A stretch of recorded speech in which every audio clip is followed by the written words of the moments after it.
kemarin ini sempat video 303 diturunkan. Saya punya satu narasumber, yang dimana narasumber tersebut sudah berbicara tentang 303. Kebetulan narasumber inilah pengepulnya, dia ngasih duit langsung. Makanya saya naikin video kiri kanan, nggak ditangkap. Kenapa? Buktinya ada, fotonya ada. Di mana penjahat ditangkap, bandar judi ditangkap, pelaku-pelakunya ditangkap, besok 3 hari 4 hari kemudian satu orang bayar 100 sampai 150 juta dilepas. Di situ. Ini dijadiin mesin uang oleh pihak kepolisian. Ya. Nah, setelah ini dilepas, setelah narasumber saya mereka tahu, dipanggil oleh Kadif Propam beberapa hari yang lalu. Nah, Kadif Propam yang baru, Sahnan, minta nama-nama yang sedang ongoing. Jadi kalau teman-teman berpikir bahwa mafia-mafia kejahatan bandar judi itu stop, tidak. Diberikanlah oleh orang saya ini sebuah nama yang akan terjadi suap 100 juta tersebut. Jadi kalau teman-teman lihat yang di penjaringan, itu informasi dari narasumber saya. Diberikan ke Kadif Propam, ditangkap. Habis ditangkap, dibawa ke Kanit sama Kapolsek, nggak berapa lama, si Fadil Imran bilang kan, dari Polda kan, oh nggak ada kesalahan. Jadi masih berusaha ditutupi. Jadi teman-teman, grup Ferdi Sambo ini belum selesai. Karena ditunjuk yang M. Fajar itu, AKP M. Fajar itu juga salah satu kaki tangan yang masih menerima.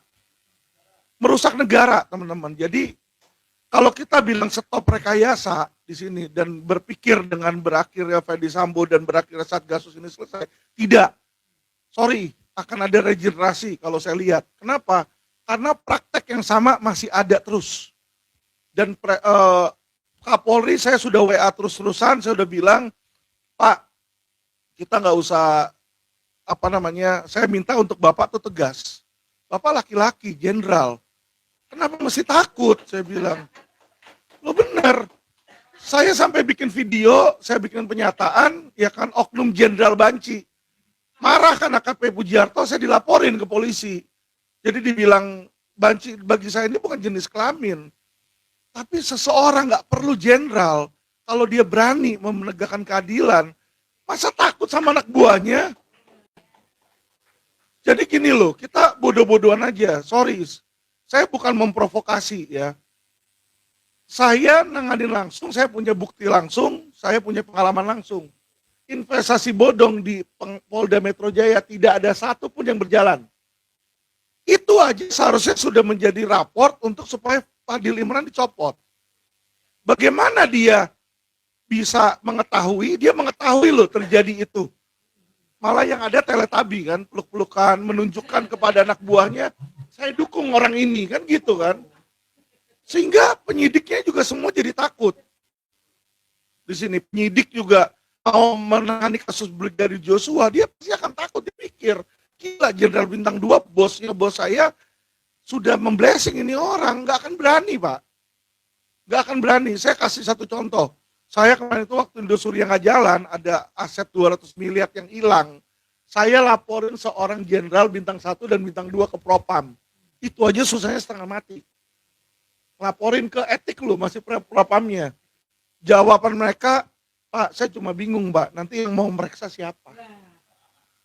Karena kan di Propamnya aja Ferdi Sambo itu Bintang 2. Terus saya bilang, ini bukan cuma kode etik, pelanggaran etik, tapi ada pelanggaran pidana, pasal 421, penyalahgunaan wewenang. Jadi saya coba beranikan diri, Pak, datang ke SPKT, saya melaporkan. Dibolak-balik kayak, seolah-olah kayak mereka kayak orang bodoh. Kayak bilang, kalau laporin pidana ke polisi nggak bisa ke SPKT Pak Alvin, harus ke Propam katanya. Saya bilang saya ke Propam, Propam bilang mereka cuma nanganin etik. Kalau laporin pidana tetap harus ke SPKT.